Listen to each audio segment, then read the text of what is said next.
Welcome, Dr. Foster and Dr. Grotz. Well, thank you guys for having us. I'm Dr. Foster. This is Jason Foster, and this is Travis Grotz. And, I was kind of tasked to do it, so I kind of put it together, and Travis was willing to share and stuff. So most of this is going to come through me on this, but we'll be here to answer questions. So first, I want to just say, having been to this meeting, this is one of the biggest groups I think I've ever spoken with. This is a beautiful thing to just see so many faces out here, which is good. So it's just a testament to things. Let me see if I know how this works. There we go. So I've given this talk before, just about what I think are important to patients. First, is anybody going to be bothered with any actual images of procedures? Is that bothersome to anyone in the audience if you see some of this stuff? No? Okay, because I'll just give you a message to maybe look away as these things come through. But I think talking about this space with peritoneal disease, to give some perspective, and I share pretty openly with patients about this too, about what we're going to do and what you may see. So I think it all starts when you get your diagnosis and treatment, how you prepare for this therapy. And then I want to talk a little bit about the medical and surgical therapies, and then some common questions that come up for patients that have been through this, that I face through this process. And I guess as I talk to the room, how many folks here are related to peritoneal disease versus? So that's probably about right in terms of the proportion of the frequency of this. So when I think about this disease, it's sort of the smaller subset of pleural disease. We talk about 3,000 cases, maybe 5,000 cases of pleural disease. There's about maybe 500 cases per year of this, so it's a fairly rare one. And when we think about it, it all starts with the histology. Most of our patients are in this more favorable tumor type as we talk about it. Many of you are probably knowledgeable as this epithelioid type. But then there's these two other categories that tend to have a more aggressive streak and are a little more challenging in terms of what we're going to do from a surgical standpoint. But again, this is a disease where we use a lot of the tools of surgical and medical therapy. So this is something that I'll walk you guys through, because I think conceptually when I think about peritoneal disease, the peritoneal cavity is an organ. It houses your stomach, your liver, everything that's in there. If you're a woman, your uterus. If you're a man, your prostate. It all lives in there. And what keeps it alive are these lining surfaces. There's a peritoneal lining on your organs, and there's a peritoneal lining on your muscle that's on the other side of your skin. And this is exactly where the tumors grow. Actually, the tumor of origin is from the mesothelial cell that lines that organ. And this is just my cartoon rendition that I've had since I came out of fellowship that I show. It's just this idea that once one forms, these little kernels of tumor, I use those, if there's some folks that have been my patient, I talk about spilling rice in your kitchen. Like you spill a grain of rice and those little seedlings go everywhere in your house, from your garage to your kitchen to downstairs.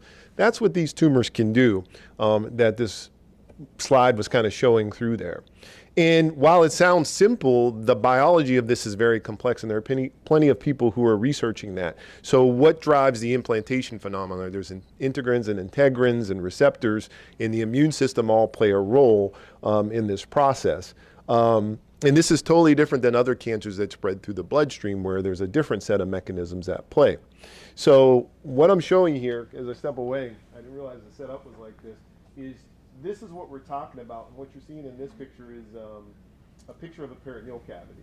And those little white dots are the peritoneal implants. The other unaffected areas are the peritoneal lining that we're dealing with. I can give you a digital pointer. How's that? Oh. Digital pointer. Oh. Tap on that. Tap on laser pointer. Oh, this is high There you tech. go.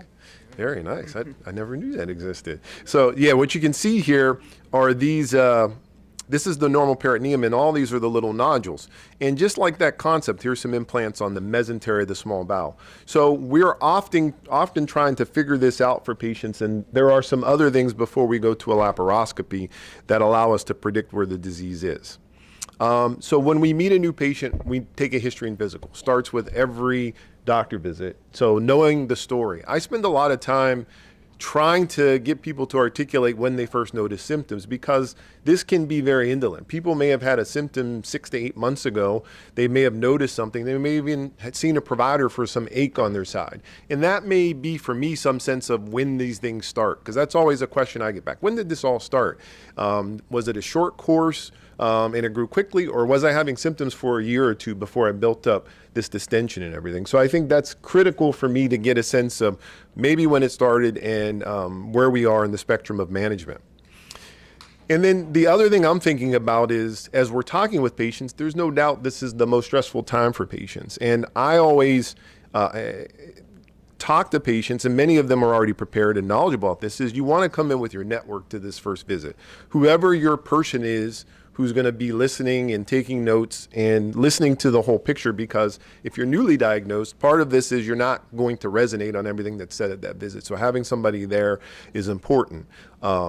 Getting your network to understand the disease outside of your diagnosis once you've been diagnosed is important. This organization is a good example of that, using all the resources that are at play.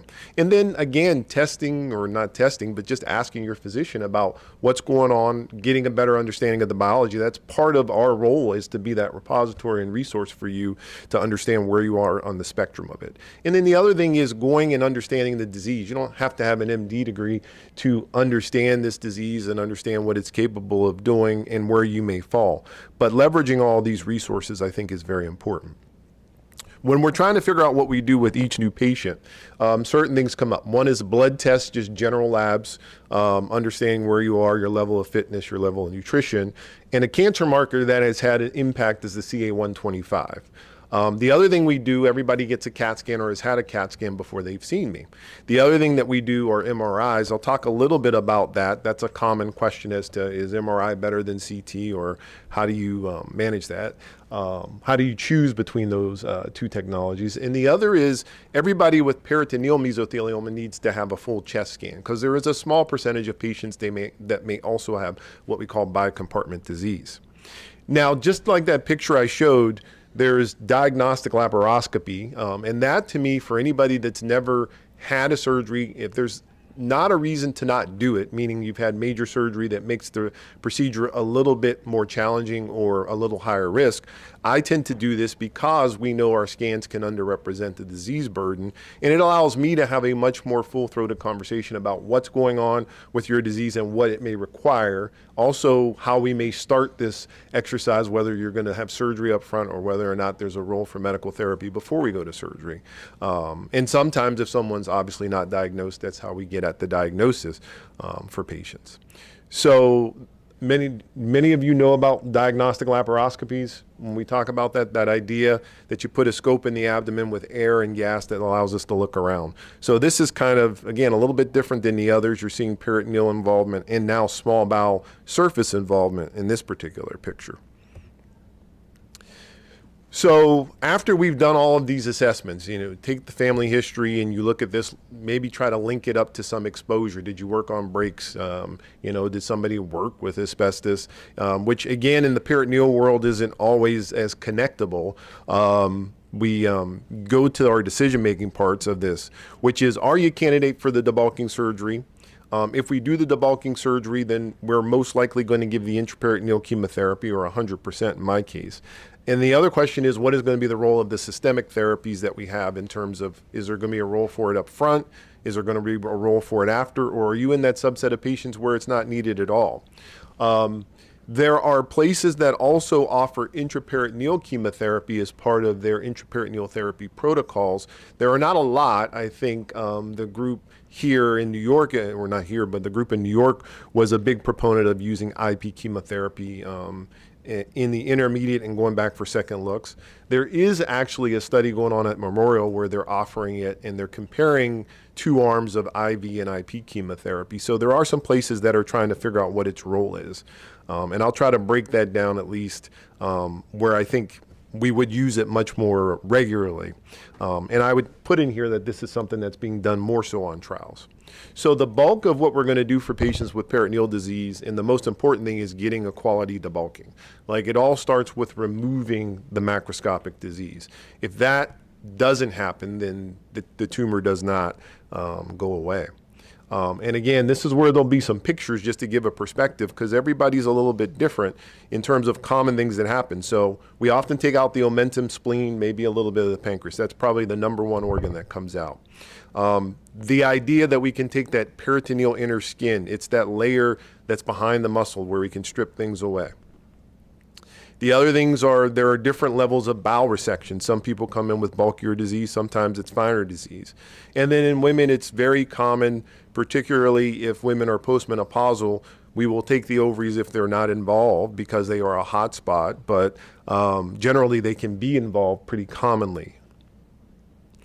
So the other part of this is the HIPEC. So I tell folks that they're always asking about that, but the most important thing when you're assessing your provider is, am I going to get a quality debulking here for my procedure? That's the most important thing if you're going to undergo this procedure. But the HIPEC is what locks in that cytoreduction. And the way that this works is that we can administer chemotherapy directly into the peritoneal space.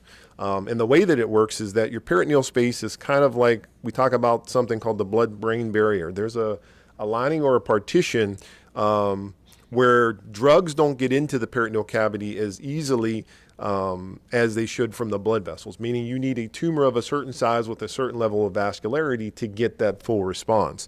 On the flip side, drugs like this, based on their molecular weight, the larger the drug, the more likely it's going to stay and exert an effect up to about 8 millimeters on the surfaces of the peritoneal cavity to address those micrometastatic cells that have been kicked up with the debulking, or some of those areas where you couldn't quite get every nodule. These therapies can work, and as a singular therapy, they can work pretty well in our own data. This I got from Travis. I think this is a great illustration of the challenge. So you have to put the chemotherapy into the bloodstream, and then that sort of gets disseminated to these vascularized tumors, whereas we are putting the drug directly into the peritoneal space, and those cells that are circulating are going to by osmosis absorb it and undergo the cytotoxic effects of this therapy, as well as this will penetrate some of the surfaces up to about an 8 millimeter level, and your peritoneum's a pretty thin layer. So the other part of this is, in addition to giving the drug, is the synergism that you get with temperature. So when we talk about these temperatures, we're heating this space up to 108 degrees Fahrenheit, 42 degrees Celsius for 90 minutes. And we know from long time ago that cancer cells are very thermally sensitive. And there's a window where you're not destructive to normal cells. If you go much above 42, you hit 43, you're going to start to denature your normal cells, and things don't go well for patients. So this is the window. And this is really important in the sense that there's a duration of therapy. So most of us do 90 minutes. Some people do 120 minutes. You can do 60 minutes when you look at the data. You get into this cytotoxic window. But there is this synergism where you get a 3 to 5-fold cytotoxic effect of the drug with the chemotherapy. And that's conceptually what's happening with this therapy. Now, not every cancer is going to respond to this therapy, but a high percentage of mesothelioma tumors will. So this is just sort of an illustration of what we do. The hard work is taking the tumor out. At the end of that, we put catheters in the abdomen, down in the pelvis and up over the diaphragm. We temporarily close the skin, and then we put this on a circuit, and we are literally shaking the abdomen for 90 minutes straight while the drug is being administered in this solution, balanced salt solutions, and being distributed from the fluid into the peritoneal cavity. So again, there's lots of new data, but I think the data that came out early sort of set the tone that prior to offering surgical cytoreduction, and we just did palliative chemotherapy for all comers, the median survival for this disease was quite poor. But once we identified that by removing these tumors, and not just removing them, adding this concept of intraperitoneal chemotherapy, we start to see the 5-year survivorships get reported, and patient selections play a role in this, which is part of why you're here to kind of talk about this. So some of the questions that I get asked are, again, the first one I start off with is MRI or CT. What should I be getting to best assess my disease burden and my follow-up? I personally do both. I tend to test them both. If one does stand out as the better predictive tool, both at diagnosis when we're looking at, because both patients will have had both. I'll stick with one. The reality is that CT scans are very accessible, and if patients pop up in another institution, having some CTs for comparative sake are very useful. But I find there's no data that says that MRIs are better, but I will say anecdotally I find the MRIs to be helpful in a subset of patients, particularly around the small bowel disease assessment. And I guess I'd ask Travis, do you have a preference? Yeah, I think when I get asked this question, I think I just say it really depends on the institution and their experience and their protocols. So I think if you have an institution that does MRI a lot, they're going to be really good at it, and they're going to be able to use use that effectively. But if you have another institution that they've been optimizing their CT scans and they know how to identify these things on CT, then they're going to be good at that as well. So, and that's why we can't show any difference, in studies, because I really think this one really is just, I think, preference of the institution and how good they are as the radiologist and the surgeon together in looking at these different modalities. So I differ. I prefer CT scan, but we have a very protocolized one where we give oral and IV contrast. We have certain cuts. We give glucagon to slow the bowels down. So we have a very protocol specifically for the peritoneal diseases like this to optimize our reporting. And then our radiologist also has like we call it a synoptic, but a very templated report. They're going to report on all the different areas that we as surgeons are interested in. So I think it's just each institution has their own way they've optimized it, and that's I guess how I would answer that question. No, I think that's great. I think one of the limitations of MRIs, if any of you have had them, is they take forever. And that, unless you're a patient who can hold still, the data is degraded. So that's another factor for me. So we get great imaging and great results, but and some people are claustrophobic. Like if you're claustrophobic, we're going to have to put you to sleep to get it, so it's not worth that kind of level. But both tools work. So when we have sort of the patient that comes in that is a surgical candidate, it's the patient who has low to moderate burden of disease. We can see that our opportunity to get them to optimal site of reduction is there. These are often patients, if they've not had prior surgery, we've done a laparoscopy, and we can have a very specific conversation about what kinetic energy is going to be required to get this tumor into remission. For those of you who know about peritoneal disease, you're probably aware of what's called the PCI score, where the abdomen's divided into these 13 zones, 9 of which are here in the abdomen, right here, and then you have 4 along the small bowel. And our goal is to remove the disease, but we're also assessing the tumor burden, the bulk, the confluence, which allows us to come up with this grading system. And low to moderate burden is somewhere between a PCI score of 15 to 20 is what most would say, is the group at which we'd say, these patients, this is a patient I would take for upfront debulking. When you get above 20 and you're looking at the distribution, again, if this is a epithelioid tumor and not one of the other rare subtypes that are like a multicystic peritoneal case, then the thought about using some other upfront therapies would be a consideration for me in that group. So our goal is to say, can we get patients down to the minimal tumor burden? And there's a couple of scores that you may hear depending on the institution. The CC score is where you can either get it to no burden or you get it down to 0.25. I think this is kibitzing. There's an R score that says it's less than 5 millimeters.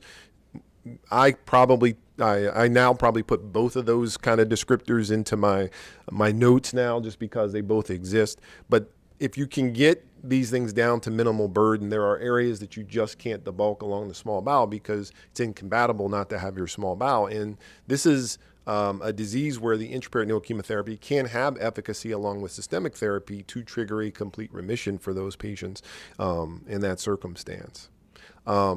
And then the question that comes up is, if I take a patient up for debulking first, what should I give adjuvant therapy? And I have a few rules for myself, and they come from some of the guidelines that are out there. So some of it is your tumor type. It's obviously epithelioid is the number one. tumor type, but if you're a biphasic or sarcomatoid and you get debulked, you're going to be getting chemotherapy based on that tumor type.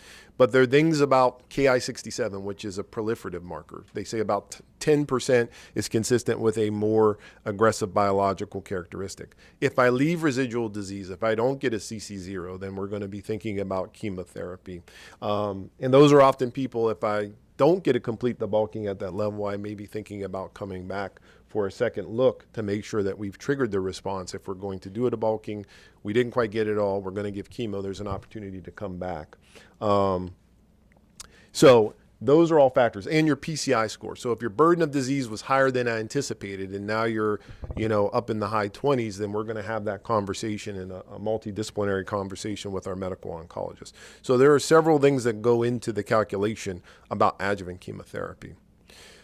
But I would say for every patient that I see who is a candidate out the gates, there are patients that aren't. And we have to start this conversation with neoadjuvant therapy because we look at the scans, and even in the absence of being able to do a diagnostic lab, we may say there's tumor over the diaphragms, over the small bowel. We need to get you started on neoadjuvant therapy. And most of us would give neoadjuvant IV chemotherapy, although places that have neoadjuvant protocols to give part of those agents or one of those agents into the peritoneal space would also be an acceptable way to onboard neoadjuvant therapy. And this is Alimta, cisplatin, or carboplatin are by far the standard approaches that we use. There's also now with the data with immunotherapy, when you can get it approved, and many of you that have been diagnosed with this may have faced the reality of getting the immunocomponent approved can be a process. It's much easier to get people rolling on their chemotherapy, but when we can work that into the mix. And again, that's a multidisciplinary discussion about what we think is the best neoadjuvant approach. And there's unquestionably, this is the first step for anybody who we don't deem a surgical candidate because they seem to be unresectable, and those patients can move in and out. I've seen some pretty remarkable responses, particularly with immunotherapy changing that tide. This is also a group of patients who can have symptoms that are limiting their ability to stay on therapy, and we get in the conversations about the role of surgery for that, knowing that we're not going to get it all, but it's almost impossible for people who are having chronic bowel obstructions to stay on therapy and not get hospitalized to get the benefits of those therapies. So we have to have a strategic approach. And again, these are patients where IP approaches, particularly if you're not getting the response you want with IV chemotherapy, may come about. And just to mention, there are other immune modulators. There's biologics such as Avastin we may put patients on during the course. And there's something called HIPEC, which is this aerosolized therapy that's now being used. And there are protocols out there where people are seeing what it can do, particularly for patients who may have an unresectable case to try to control ascites or symptoms. So these are all available, and there are places around.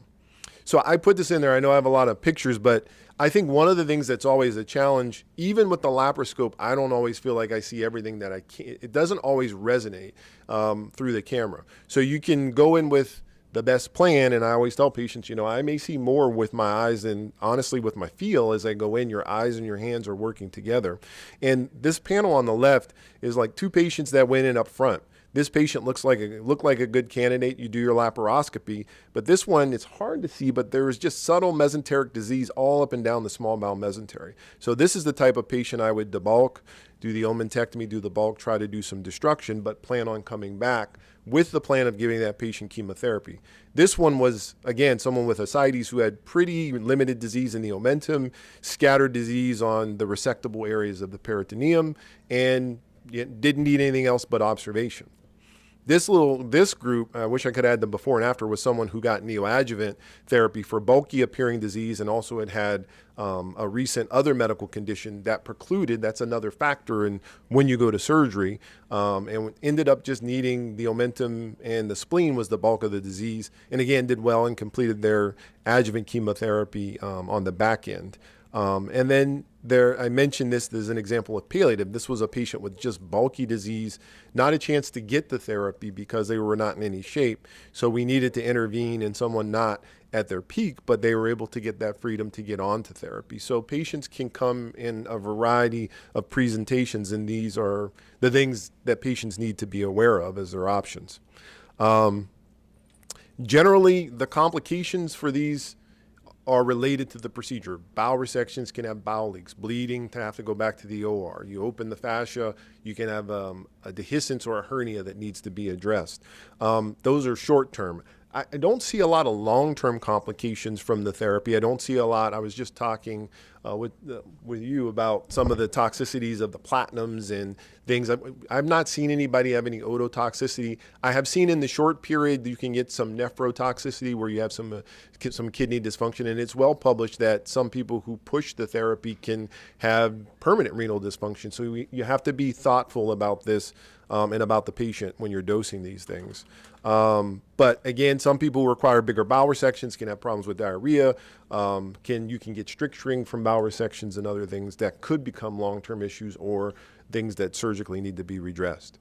There are patients who have a chronic pain component, and I will say many of them get relief, but a subset of them will have some echo of that chronic pain, but it's in a much better place. So I would say that's another variable that comes up for patients. I think the big issue that all cancer patients faced is the risk of recurrence, the fear of recurrence, and the emotion that goes around that for patients. And I find that, to me, is what I spend a lot of time talking with patients about. And then clearly, if you've got residual disease and you're in remission, that's always in the back of your mind, and those appointments always trigger those same feelings. So I think it's important for us to make sure that patients are supported in those elements as well as with the people that you surround yourself with. Another common issue that comes up is, could I get another HIPEC? And the answer is absolutely. That's called an iterative HIPEC. Sometimes it's planned, where we do get a certain level of debulking, give some therapy, and go back. We don't often do diagnostic labs. We already have a sense of where you were, and we're working more off the imaging. So like I said, and then there's the other folks that are clicking along well, and then 3 years later, there's a spot.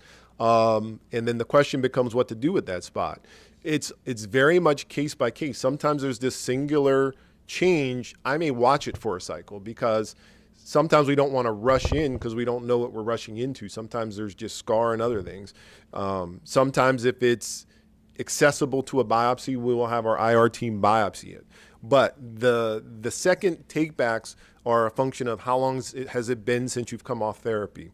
What's the bulk of the disease? Can we get our arms around it again?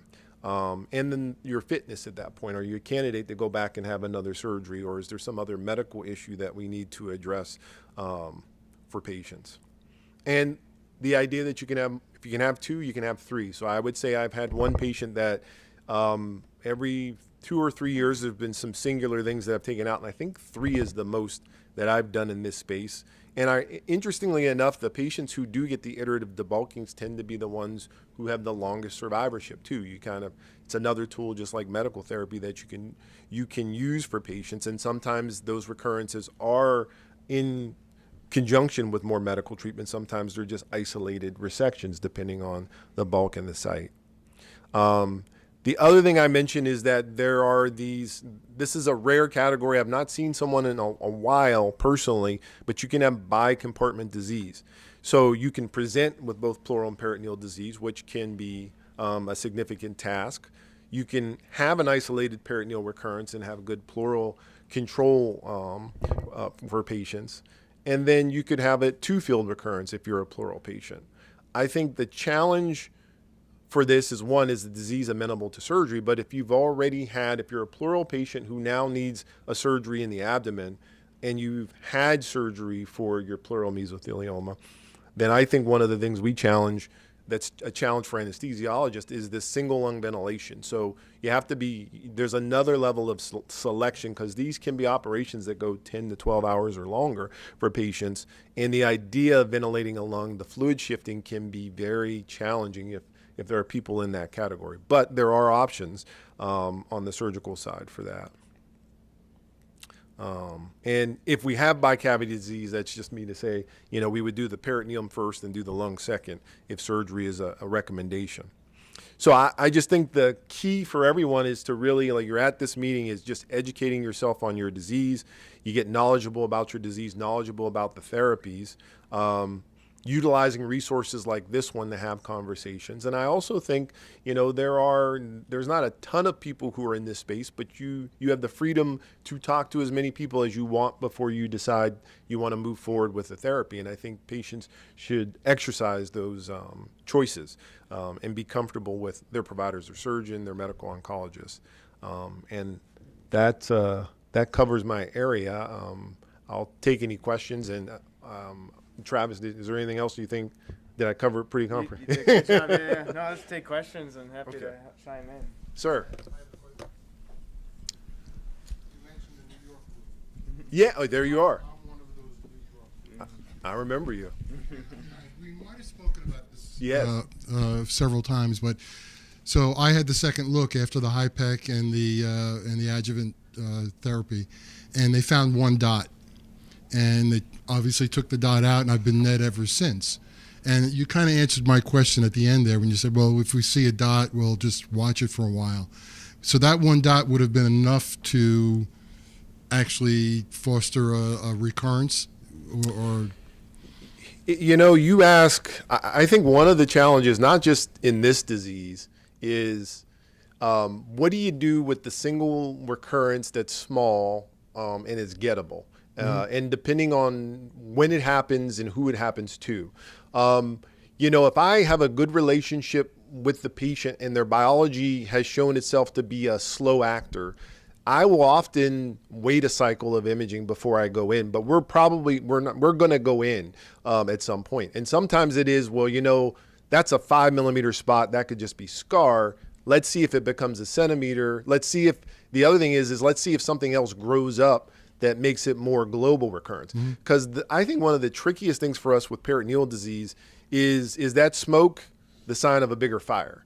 And you don't know what fire you're about to land in the peritoneal cavity, because sometimes that little dot could be that there's a more global thing going on that you can't get your arms around, and then you're backing off and you're going on the medical therapies and you're coming back again. So really, how do we come up with the singular plan for someone who's in a very favorable state after their disease in that decision making? And you with Dr. Tao, you went through that. Like I think I don't know if anybody's continued that work, but that was a very it was a very viable path, and he had the institutional resources to pull it off, where he would take an index debulking, leave a catheter, and give you a HIPEC at the beginning, give you a catheter, then bring you back, complete the debulking, and then roll out. And I think there are probably there's a subset of people where that might be, and I think there's efforts to do trials in this space to get at that. But next to that is the reality that I see a lot of patients who index surgery, debulk them, and they don't need anything else. So I think this is it's a small disease, and there's an opportunity for us, and Travis and I have been talking about this, how do we kind of get each other together to really get a sense of the spectrum of patients, to figure out the tools we need to put together to best serve this community. And I think that's what part of this meeting is. But I would say overwhelmingly, unlike the pleural space, a good portion of our patients are good surgical candidates, and they get a lot of longevity out of this. And there's a subset of people who are not in that category, but they still need a surgical intervention for quality of life and for disease extension. You're not necessarily cured, but you're getting survival time out of this. Yeah, so, the trouble I have is when I come to these sessions and somebody says, where were you treated? And I had the second look, and I think they were the only ones that did the second look. And you gave a great answer, and the whole presentation was fabulous. So, thank you. It's just that answer. I was looking for the answer for why I got the second look and nobody else did it. And I'll let Travis speak to his, but I have a low threshold, not just like there's other diseases in the appendicial world. I have a low threshold when I find myself, whether it's at the index surgery or following somebody who I know I'm taking, and a high percentage of those people who are getting upfront chemo, I'm breaking them out after 2 or 3 treatments. They're getting half their chemo, and I want to debulk them because I want to see what is the lift, because that's very similar to tau but slightly different without the IP catheter. That we're giving some systemic therapy, we're getting the omentum out, we're doing the debulking, and then I can come back a second time and I can set the stage for each patient. I think I could get back in. If the chemo doesn't clear up that small bowel mesenteric disease, I have tools that I can use to ablate, or potentially if you get capture, and let's say I can bring bevacizumab or some other drug immunotherapy, and that changes a lot of things for patients. And I've even seen, as I said, I've seen people that I've deemed unresectable get on immuno, and I've gotten this opportunity to get in there to have an impact. And I think we are armed now with some better medical tools, which are great for patients. And if anybody knows anything about immunotherapy, sometimes the double-edged sword of immuno is you get it and then you get a toxicity, and that becomes a problem when you can't keep it going. That I've noticed that can be a challenge too, just sort of setting the picture for everyone. We do have one question from our online community, and I'll have Julie read it. We have a live stream, and the question is, I'd like to know if either doctor has ever seen or heard of a peritoneal patient being cured with no reoccurrence. So I guess they're asking if maybe one and done. Always hard definition of cure, but I'll let you, yeah. You go first. Yeah, no, I mean, I think when we talk about this, I mean, I do think it is a potentially curable disease for peritoneal mesothelioma. I think, and there probably are some long-term survivors in this room. So I do think it happens. And so, I mean, that's our goal. It's, it's always hard because you have to follow people for 5, 10, 15 years to confirm that. So it's hard to give you hard numbers. But I do think that, I mean, this is a disease we can. Yeah, I'd agree with Travis. I have some people that, their PCI's 10 and they show up every time and their scans look clean. I think what we face is then once you hit the 10-year mark, do I keep seeing you? And that happens in a lot of our cancers. So the answer is yes. I tend to stay connected to those because you just don't know, particularly if they're on the younger side, because you don't know when the shoe's going to drop. I may even, I don't know about you, I'll push the imaging out to every year and a half or something to give them, or if they miss a cycle, we'll figure something out. But there are, I kind of had this conversation, I had this moment when I was walking around the hospital. I think cancers are just like people. Like every face is different, every person is different. And even though we have guidelines, that's the thing that every time I treat a patient, the arc of what's going to happen is so different. And, you have people on that side of the ledger and you have people who unfortunately get everything and rage through it. And we're just here to try to understand what those drivers are and hopefully change the paradigm for the folks that aren't the responders, and how do we best identify them so that they can get a shot at some new pathway of management. But I mean, it's one of these things. So the answer would be yes, of course, there are those. Wonderful. Thank you. We have a round of applause for Dr. Grotz and Dr. Foster.